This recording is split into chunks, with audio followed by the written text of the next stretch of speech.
Olá, amigos e amigas do Saber. Neste episódio de hoje, nós vamos falar sobre a nova direita e o conservadorismo radicalizado. No que diz respeito à nova direita, nós vamos nos apoiar na obra Aspekte des neuen Rechtsradikalismus, uma obra que foi lançada em 2019 aqui na Alemanha e que teve 6 edições logo em seu primeiro ano. Essa obra é a transcrição inédita de uma palestra que foi ministrada por Theodor Adorno, da Escola de Frankfurt, na Universidade de Viena, em 6 de abril de 1967. Essa obra, depois que nós apresentamos lá no nosso canal, alguns anos atrás, ela foi traduzida no Brasil. Então você consegue comprar essa obra do Adorno, que em português vai ter o título Aspectos do Novo Radicalismo de Direita. Nesse episódio, nós vamos passar por algumas dessas características e nós vamos comentar as seguintes: a base material concreta desse novo radicalismo de direita, o ódio ao socialismo, o nacionalismo, o desejo do fim, o baixo nível intelectual e a propaganda, o uso do comunismo como um Gummibegriff, ou um termo elástico, a identificação com personalidades autoritárias e a agressividade projetada, e também o ódio aos intelectuais. Em seguida, nós vamos nos apoiar em uma obra mais recente, publicada aqui na Alemanha em 2021, chamada Radikalisierte Konservatismus, ou em tradução livre, o conservadorismo radicalizado. Essa obra é da Natascha Strobel e ela aponta 6 características desse movimento político, o qual conta com representantes tais como Donald Trump e Jair Bolsonaro. As 6 características que nós vamos mencionar aqui nesse episódio são a criação destruidora ou a transgressão consciente, a polarização, a ideia do nós versus os outros, o líder, o desmonte antidemocrático do Estado e o ataque às instituições, a encenação midiática e a criação de realidades paralelas. Acompanhem.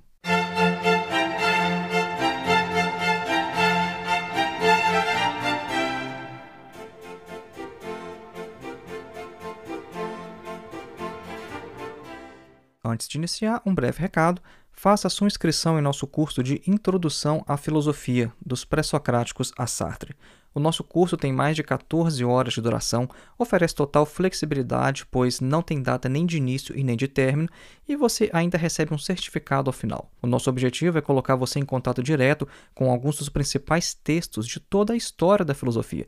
Então, ao invés de você ler comentadores ou então literatura secundária falando sobre os filósofos, os nossos vídeos vão te preparar para ler diretamente textos de Platão, Aristóteles, Sêneca, Marco Aurélio, Santo Agostinho, Tomás de Aquino, René Descartes, Kant, Hegel, Marx, Sartre e etc.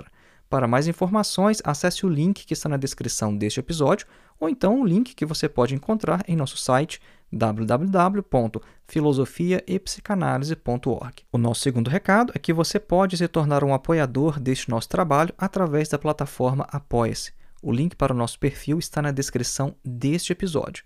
E uma outra maneira de manter este trabalho no ar é contribuindo com qualquer valor através de nossa chave Pix, que é o nosso endereço de e-mail, filosofiavermelha@gmail.com. O nosso terceiro e último recado é que você pode adquirir meu livro diretamente no site da editora. O meu livro tem o título Duvidar de Tudo, Ensaios de Filosofia e Psicanálise, e ele é uma coletânea com cerca de quase 90 textos que eu escrevi ao longo dos últimos 15 anos. A obra é dividida em 3 sessões, uma primeira de filosofia, uma segunda de psicanálise e uma terceira abrangendo sociedade e religião. A maioria dos textos é de caráter introdutório, dirigida ao público geral, e são a base desse trabalho que nós fazemos aqui neste podcast e em nosso canal no YouTube. Para mais informações, acesse o link que está na descrição deste episódio. Voltemos então para nosso tema Adorno, a nova direita e o conservadorismo radicalizado. Então nós falamos inicialmente que essa palestra do Adorno sobre a nova direita, ela aconteceu em 1967, na Universidade de Viena, na Áustria. E qual foi o contexto?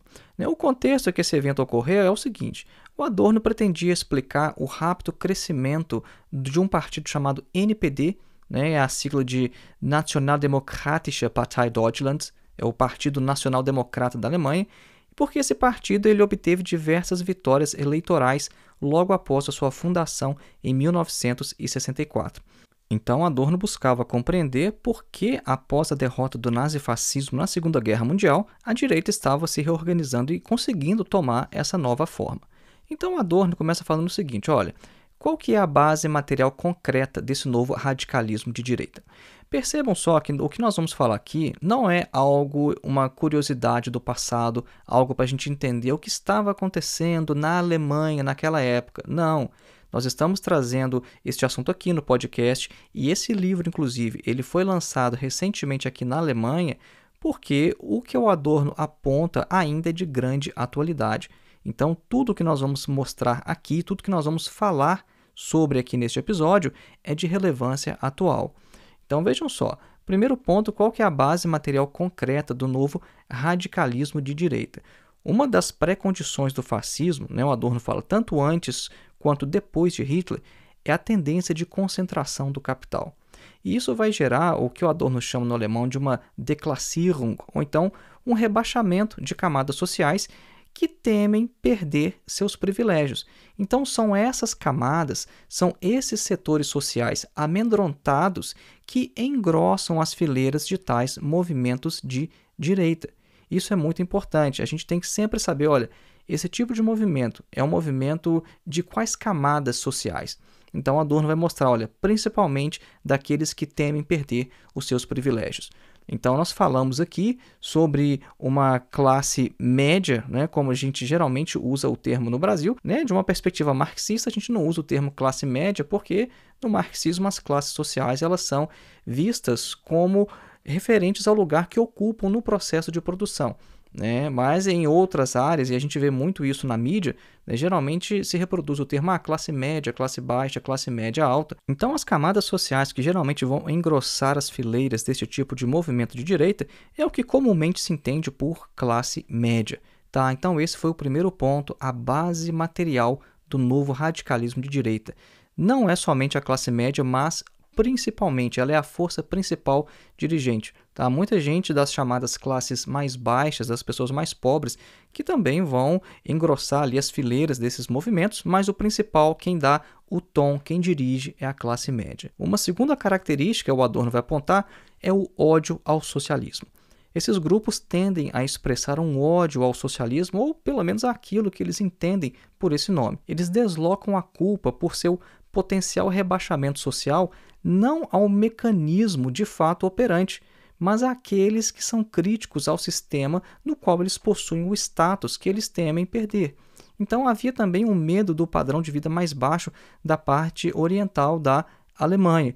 A gente sabe que, após a Segunda Guerra, a Alemanha Oriental ficou sob influência da União Soviética, enquanto que a Alemanha Ocidental recebeu vultuosas somas de dinheiro, principalmente através do Plano Marshall, para que a Alemanha se reconstruísse, e não apenas se reconstruísse, mas fosse um modelo do sucesso capitalista em relação ao modelo socialista. Então, a Alemanha ela teve, de fato, essa grande ajuda dos Estados Unidos, porque ela era, de certa forma, uma vitrine e também um bastião do capitalismo na Europa. E essa classe média amedrontada na Alemanha Ocidental, ela temia perder o seu status, o seu privilégio e ficar talvez como os seus compatriotas do outro lado do muro. Outra característica é o nacionalismo.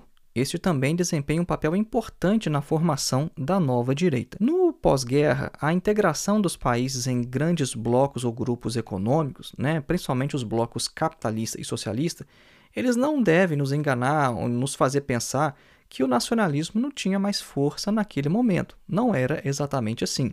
Porque mesmo desempenhando um papel meramente ideológico, ou seja, de algo que acontece apenas no pensamento, algo sem fundamento real, esse nacionalismo era, todavia, muito efetivo na prática. O Adorno lembra que, historicamente, a caça às bruxas não aconteceu no período do Alto Tomismo, ali na Idade Média, mas sim durante a Contra-Reforma. E esse é também o caso com esse falso nacionalismo. No Brasil, por exemplo, também é evidente esse fenômeno, porque o mito da nação geralmente é invocado ao mesmo tempo em que esta é vendida, subordinada economicamente às grandes potências. Então, a base do nacionalismo é falsa, mas a sua ideologia é efetiva. Nós já mencionamos no início deste episódio que a base material concreta desse novo radicalismo de direita é o que comumente se chama classe média, não obstante este não ser um termo da teoria marxista. Então agora nós vamos ser um pouco mais específicos e vamos mostrar o seguinte, olha, a nova direita ela é pequeno-burguesa em essência. né? Então, pequena burguesia é um termo que é sim utilizado por Marx, então isso nos permite enxergar melhor a estratificação social e entender melhor como que essa nova direita é organizada. Então, Adorno ele observou que os apoiadores desse novo fascismo, eles estão, de fato, disseminados por todas as classes sociais, mas esse movimento é essencialmente pequeno burguês. O Adorno observou que os camponeses também desempenham um papel importante nesse movimento, mas ele afirma que, no que diz respeito ao contexto alemão, enquanto a questão agrária não fosse de fato resolvida com uma coletivização racional, esse potencial dos camponeses ao fascismo iria permanecer. E esse movimento ele atingia também os jovens. Ele não dizia respeito somente àqueles velhos, né, que você poderia chamar de cabeça dura, aqueles que nunca aprendem com os erros do passado. Na Alemanha, a identificação com o regime nazista nunca foi totalmente eliminada, como o Adorno é da opinião que aconteceu na Itália. Isso de tal modo que ainda persistia a possibilidade de que entre os jovens esta identificação fosse novamente religada. Outra característica da nova direita é o desejo do fim, e isso é extremamente atual. Isso é, o fato de haver uma relação estrutural entre esse movimento de direita e a economia deve ser melhor examinado para não nos levar a falsas conclusões. Porque o crescimento do NPD, na época ali na Alemanha, já era alarmante mesmo antes da crise econômica. E, de certa forma, o crescimento desse partido antecipou a crise econômica. Eles tinham um medo, ou então um pavor, que depois só se tornou mais agudo. E com essa palavra, né, sobre uma antecipação do horror, que o Adorno chama de um Antizipieren des Schreckens no alemão, o Adorno ele acredita tocar num ponto fundamental do novo radicalismo de direita, e esse ponto é o sentimento da catástrofe social. Essa seria talvez uma forma distorcida da teoria da catástrofe marxista. Em uma linha muito comum de leitura do Capital de Marx, a gente vai ver que o capitalismo ele seria levado por suas próprias contradições internas a um colapso. E nesse caso surge então a pergunta: o que fazer se uma grande crise vier a ocorrer? E esses movimentos eles se apresentam como solução. E esse tipo de sentimento de catástrofe social, ele apresenta, por outro lado, algo em comum com aquele tipo da astrologia manipulada de hoje, né? O Adorno ele falava muito sobre a questão da astrologia, né? Que era considerada por ele como um sintoma psicossociológico importante. A questão é a seguinte, olha, esses movimentos de direita, essa nova direita, ela de certo modo, elas querem a catástrofe. Elas se alimentam de fantasias sobre o fim do mundo. E a interpretação aqui, ela não é meramente psicanalítica, mas ela tem um fundamento social e político. Porque quem não percebe a realidade à sua frente e não quer a transformação das estruturas sociais, a esses então só resta o quê? O fim do mundo. Eles podem apenas dizer, né, como Adorno menciona numa ópera do Richard Wagner, é o seguinte, olha, sabes o que Wotan quer? O fim. Então, de sua própria situação social, esses indivíduos da nova direita, eles querem apenas o fim, e não apenas de seu próprio grupo social, mas do todo. A gente tem uma reflexão semelhante na obra Realismo Capitalista, do autor Mark Fisher. O autor ele define o realismo capitalista como a atmosfera cultural que determina não apenas a produção de cultura, mas que regula também o trabalho e a educação. Essa atmosfera cultural ela atua como uma barreira que limita o nosso pensamento e nossa ação. O interessante é que este realismo capitalista não exclui a própria crítica do capitalismo, como nós vemos muitas vezes em obras de Hollywood. Uma das principais características deste fenômeno é não enxergar alternativa a este modo de produção, de modo que o capitalismo só chegaria ao fim se o planeta fosse destruído, não havendo alternativa.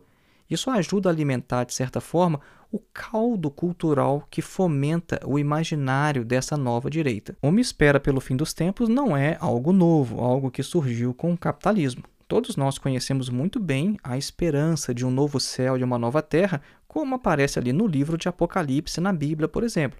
A diferença é que o livro de Apocalipse ele fala sobre o fim deste mundo como preparação para uma nova terra, um período de paz, de prosperidade e felicidade. A destruição desse mundo de que a Bíblia fala é inspirada por uma utopia, pelo desejo de um mundo e de uma vida melhor. Agora, a direita, pelo contrário, fala do fim unicamente pelo seu caráter destrutivo, pessimista e não vê esperança. Outra característica da nova direita é o baixo nível intelectual e a propaganda. O Adorno afirma que estes movimentos não devem ser menosprezados devido ao seu baixo nível intelectual e sua falta de teoria.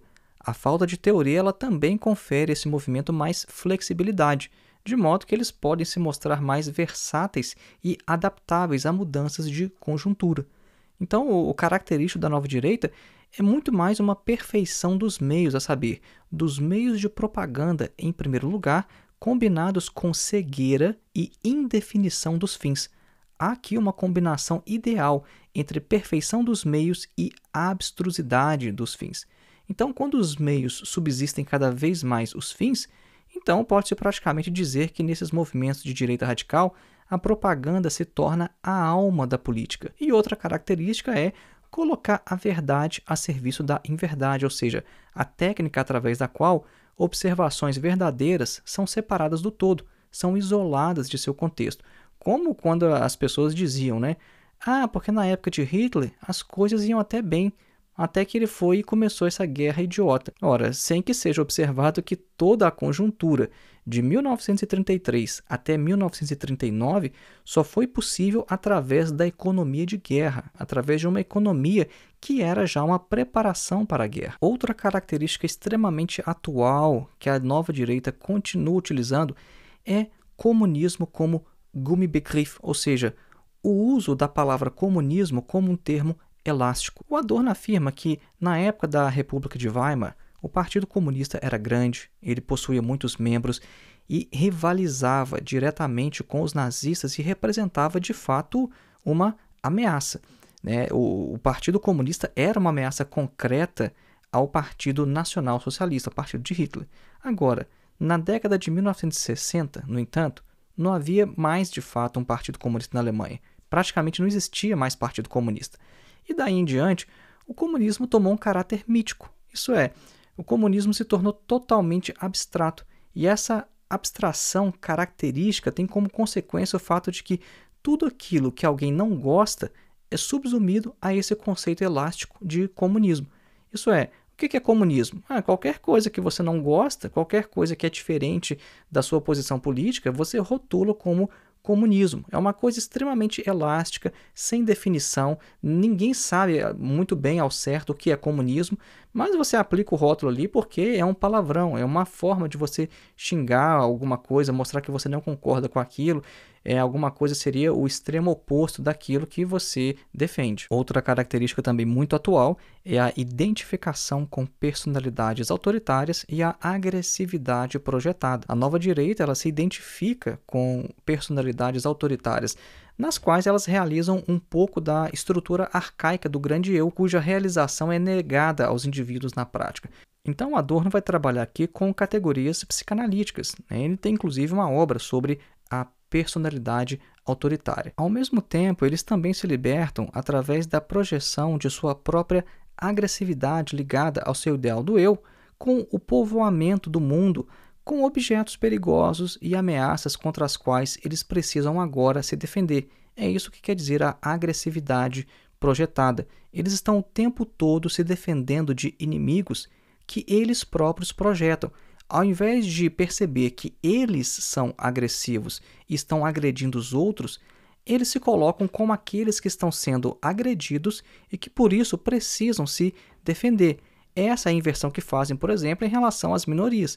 Eles veem as minorias como agressivas e ali o que acontece? O homem ele tem que se defender das mulheres que estão tendo direitos demais. Então o branco ele tem que se defender contra os negros que estão muito agressivos nesse movimento antirracista. Os heterossexuais também estão na defensiva porque os homossexuais vão dominar o mundo e depois todo mundo vai virar gay. É essa a psicologia da nova direita, essa agressividade projetada. Eles se veem então como as vítimas, eles invertem o jogo. Então, a sua agressividade ela é vista então como uma defesa. Outra característica que também não perdeu nada de sua atualidade é o ódio aos intelectuais. A nova direita ela também odeia os intelectuais e o termo intelectuais de esquerda pertence àquelas palavras de xingamento utilizadas para vilipendiar alguém. O ódio aos intelectuais se explica em parte pelo fato de que, como esse novo movimento ele se resume apenas a técnicas de poder e não possui nenhuma teoria coerente, isso é, pelo fato de serem impotentes diante do espírito, eles se lançam então contra os portadores do espírito, que são os intelectuais. E o Adorno ele menciona o ódio aos intelectuais também em seu artigo Resignação. Ele diz que o sofrimento causado por uma situação negativa muitas vezes se transforma em raiva contra aqueles que a exprimem. Vejam bem que interessante. Os teóricos, quando eles expressam tais situações que causam sofrimento às pessoas, eles se tornam, então, objetos da raiva daqueles que sofrem com essas situações. Então, os intelectuais, ao darem expressão consciente ao que é apenas percebido ou então sentido com medo ou angústia, eles vão se tornar alvo do ódio da direita por trazerem esse objeto a nível de consciência. Ocorre aqui um processo de transformação do afeto e um deslocamento do seu objeto, né, que é um mecanismo comum na vida psíquica descrita por Freud. Então a questão é, você vai odiar o mensageiro ao invés da mensagem. Diante dessa situação, Adorno se pergunta, o que fazer? Adorno afirma que as massas devem ser vacinadas contra os truques e artimanhas da direita. O radicalismo de direita não é nenhum problema ideológico ou então psicológico, mas é um problema real e político. É necessário lutar contra a nova direita também em seu domínio, isso é, no campo ideológico, mas não colocando mentiras contra mentiras, mas usando a força da razão, com a verdade não ideológica. Outra pergunta que o Adorno também responde é a seguinte: qual o futuro da nova direita? O Adorno afirma que essa pergunta é equivocada, porque ela é muito contemplativa. É como se a nova direita fosse uma catástrofe da natureza e que nós podemos prever e apenas assistir passivamente o que vai acontecer. Então Adorno diz, olha, essa pergunta já apresenta uma forma de resignação enrustida. O futuro da nova direita depende de nós. Como nós afirmamos no início deste episódio, essas características que o Adorno identificou em 1967 ainda são de extrema relevância. Agora tem muito mais. O movimento de extrema-direita ele se diversificou e hoje nós temos o que é chamado de conservadorismo radicalizado. E uma análise mais recente, deste movimento a gente encontra na obra que eu citei no início desse episódio, que é o Conservadorismo Radicalizado, da autora Natascha Strobel. Esse livro foi publicado na Alemanha em 2021 e ficou por vários meses na lista de mais vendidos. A Natascha vai enumerar 6 características desse movimento que é representado por figuras como o Donald Trump, o Sebastian Kurz na Áustria e o Jair Bolsonaro no Brasil. As características que nós vamos mencionar agora são as seguintes: a criação destruidora, a polarização, o líder, o desmonte antidemocrático do Estado e ataque às instituições, a encenação midiática e a criação de realidades paralelas. A criação destruidora significa que os conservadores radicalizados querem romper quaisquer tipos de regras, sejam eles formais ou informais. Eles são contra a história até mesmo dos próprios partidos, e isso cumpre pelo menos 3 funções. Primeiro, dar a aparência de um novo começo, como se os conservadores não fossem parte do sistema. Em segundo lugar, tem as vantagens intrínsecas a não seguir as regras do jogo, isso é, se você não segue as regras do jogo, isso é uma maneira de você obter vantagens sobre aqueles que de fato respeitam as regras e os limites.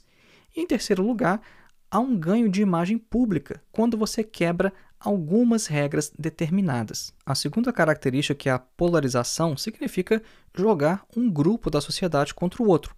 O conservadorismo radicalizado fala em nome de uma suposta maioria que deve prevalecer sobre uma minoria que é histérica, barulhenta e radical. Então a direita trava uma guerra cultural vista por ela como dividida em 2 grandes campos, o bem contra o mal. Porque, afinal de contas, é muito fácil você legitimar uma guerra contra o mal. Pelo menos é muito mais fácil do que você justificar uma guerra como afirmando claramente que é uma guerra de rapina em busca de recursos naturais. E os inimigos são geralmente quem? Imigrantes, homossexuais, antifascistas e a esquerda, de forma geral. Então, a polarização é uma característica essencial do conservadorismo radicalizado. A terceira característica é a figura do líder. E essa característica quer dizer que o partido serve ao líder e não o líder serve ao partido. Esse é o quê? Esse é um esvaziamento da estrutura democrática dos partidos, de modo que estes perdem completamente o seu poder ou a sua utilidade. Basta observar como se comportam o Donald Trump e o Bolsonaro em relação aos seus partidos, os quais são vistos como meros apêndices ou então mal necessários às suas carreiras políticas. Não é por acaso que o Bolsonaro já passou por tantos partidos por toda a sua trajetória política profissional. Isso é, não há compromisso ou afinidade ideológica com essas organizações. Elas não são mais do que meros instrumentos para suas carreiras individuais. E o líder do conservadorismo radicalizado, além disso, ele é como se fosse um mártir. Ele é uma figura quase religiosa. Ele é aquele que coloca a sua vida em risco e até se sacrifica pelo bem de toda a nação. Essa característica é muito clara na forma como os seguidores do Bolsonaro o consideram. E o episódio da facada ocorrido na campanha eleitoral em 2018 reforçou bastante essa imagem. A questão é que não há propriamente um governo quando sua figura principal é um líder dessa espécie. As decisões não são tomadas a nível partidário ou então de maneira democrática, mas são feitas por círculos pequenos, fechados, herméticos. E o governo como um todo, então, ele é apenas uma fachada, um teatro, uma encenação. Outra característica é o desmonte antidemocrático do Estado.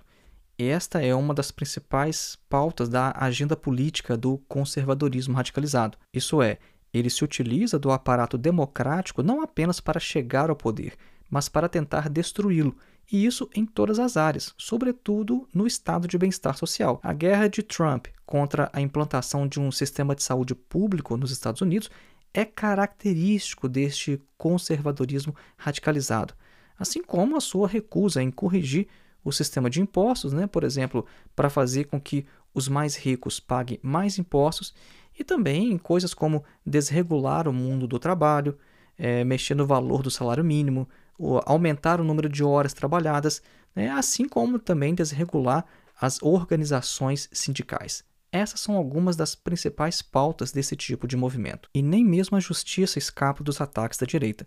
As suas teorias conspiratórias enxergam uma suposta rede vermelha de esquerda controlando a justiça em desvantagem dos pobres mártires conservadores.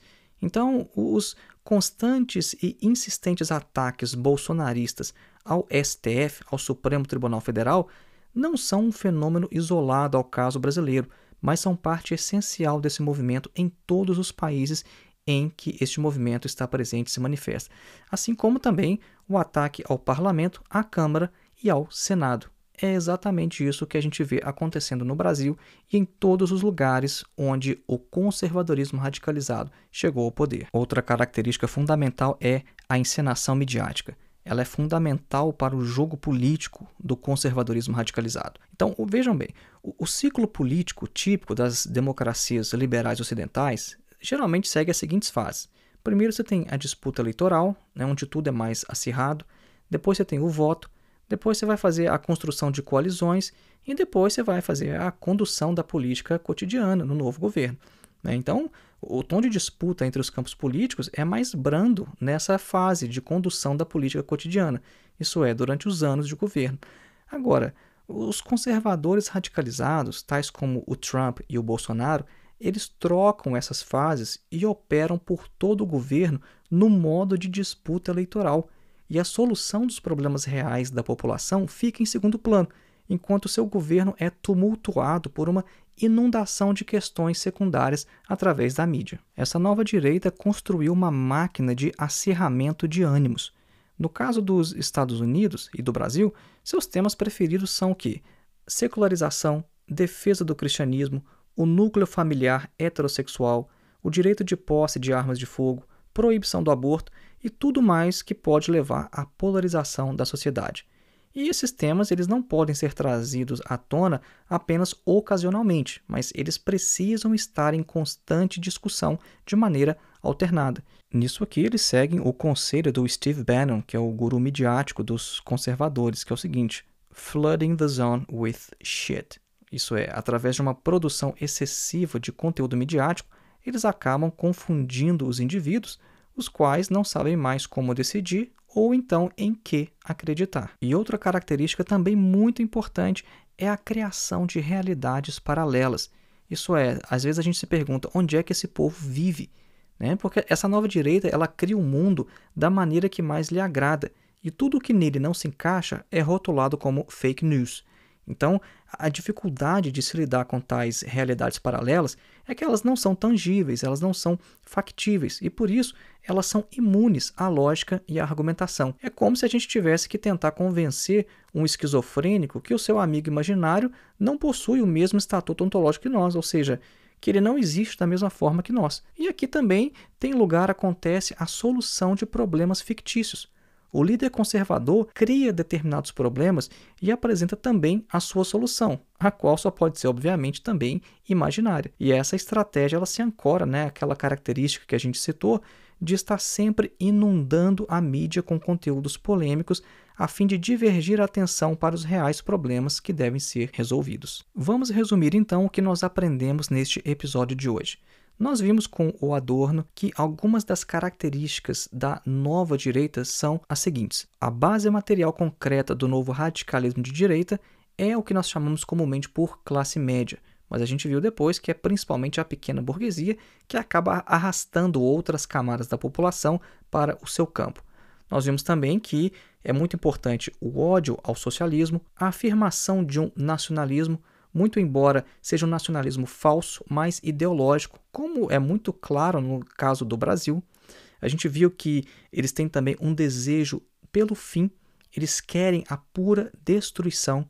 Nós vimos também que eles têm um baixo nível intelectual e fazem uso de propaganda, fazem o uso do comunismo como um termo elástico, um Gummibegriff no alemão, para se aplicar a qualquer coisa da qual eles não gostam. Vimos também que há uma identificação com personalidades autoritárias, eles têm uma agressividade projetada e também ódio aos intelectuais. E com a Natasha Strobel, nós vimos mais 6 características, que são as seguintes.